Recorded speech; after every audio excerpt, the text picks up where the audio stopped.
जी नाज़रीन, करमपुर जे ॻोठ मुक़दम अलीमुल ख़ान बेजाराणी में DC कश्मीर कंदकोट जी हिदायतुनि ते AC तंगवानी अली रज़ा बोज़दार साहब जी निगरानी में मेडिकल कैंप लगाई वई है। इन वक्त असां सां गॾु मौजूद आहिनि AC तंगवानी अली रज़ा बोज़दार साहब। असीं साईंजन सां हिन मेडिकल कैंप के हवाले से गुफ्तगू कंदासीं तो केतिरे इन मेडिकल कैंप में केतिरे माण्हुनि जो इलाज थियो आहे। उन खां अलावा जेका त वेटनरी कैंप भी लगाई वई आहे, उन मुतालिक़ भी साईंजन खां पुछा छा कंदासीं।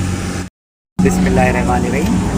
हिते अॼु असां जेको आहे कंबाइंड कैंप आहे, हिकिड़ी मेडिकल कैंप आहे, हिकिड़ी वेटनरी जी कैंप आहे जेके असां स्टेशन कराई आहे हिन कंसर्न ॻोठ में अली मोहम्मद बेजाराणी में। ही ॻोठ जेको आहे स्ट्रेटेजिकली इम्पॉर्टेंट आहे, छो जो असांजी 2010 वारी ॻोठ हुजे या 2022 वारा फ्लड्स हुजनि त हिन ॻोठ खे उन्हनि मुतासिर कयो।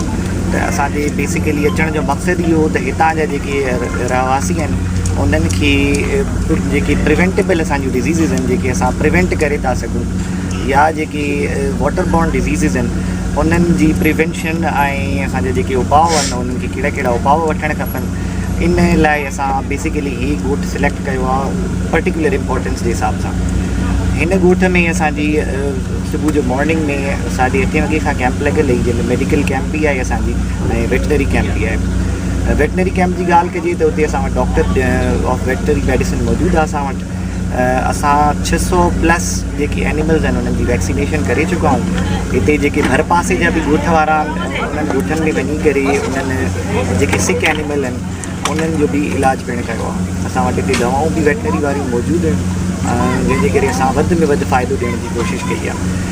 इन खां अलावा मेडिकल कैंप की ॻाल्हि कजे त मेडिकल कैंप हिकिड़े सहकार सां पॉसिबल थी आहे, जंहिंमें असांजी रिहेबिलिटेशन डिपार्टमेंट आहे PDMA जो, प्लस में असांजी PPH आहे, असांजी हेल्थ डिपार्टमेंट आहे ऐं under my supervision district administration J under the kind guidance of वर्दी डेप्यूटी कमिश्नर कश्मीर जी असां जेकी सर्विसिस हिते प्रोवाइड कयूं आहिनि। हिकु जनरल OPD आहे जंहिंमें असांजी 250+ जी OPD आहे, ऑन गोइंग आहे। हाणे हींअर बि तव्हां ॾिसी था सघो त फीमेल्स जेके आहिनि असांजूं उहे बि पिणु मौजूदु आहिनि। इन में असांजी लेबॉरेटरी सर्विसिस भी आहिनि, असांजूं ECG थी आहे कुझु माण्हुनि जी हिते जंहिंखे कुझु दिलि जो मसइलो हुयो।